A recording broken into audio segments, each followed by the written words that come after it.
suis engagée avec l'Institut Santé dès sa création en avril 2018 avec Frédéric Bizard. Je suis docteur en droit de la santé et j'enseigne auprès d'étudiants l'organisation du système de santé, le système de protection sociale, et ça fait très longtemps que la nécessité d'une réforme systémique me paraît indispensable. Il y a eu des réformes ces dernières décennies, des réformes concernant l'hôpital, concernant l'exercice libéral, concernant la santé publique, mais il n'y a jamais eu de réelle réforme d'ensemble du système qui montre ces difficultés aujourd'hui, notamment avec la crise sanitaire. C'est donc avec enthousiasme que j'ai rejoint l'Institut Santé pour repenser la gouvernance du système de santé à partir des problèmes repérés et pour donner une véritable place à la prévention.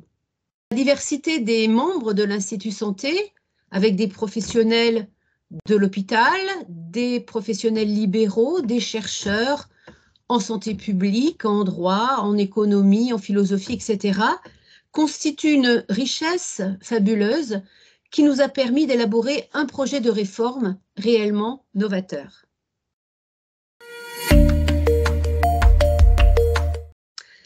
Il faut répartir différemment les champs de compétences. L'État ne doit pas être sur tous les fronts. Il doit se recentrer sur la stratégie générale du système de santé. Son but doit être le respect de l'accès à la santé pour tous sur le territoire. Il doit confier donc le pilotage opérationnel à ce que nous avons appelé un parlement sanitaire et social composé des financeurs de la santé et des financeurs de la dépendance. Par ailleurs, ce parlement doit être composé de la représentation citoyenne afin de renforcer la démocratie en santé. Par ailleurs, cette gouvernance au niveau territorial doit être décentralisée. Les ARS, qui représentent donc l'État, doivent se concentrer sur la santé publique, la santé de la population. Elle doit aussi assurer le contrôle du respect de la stratégie nationale de santé.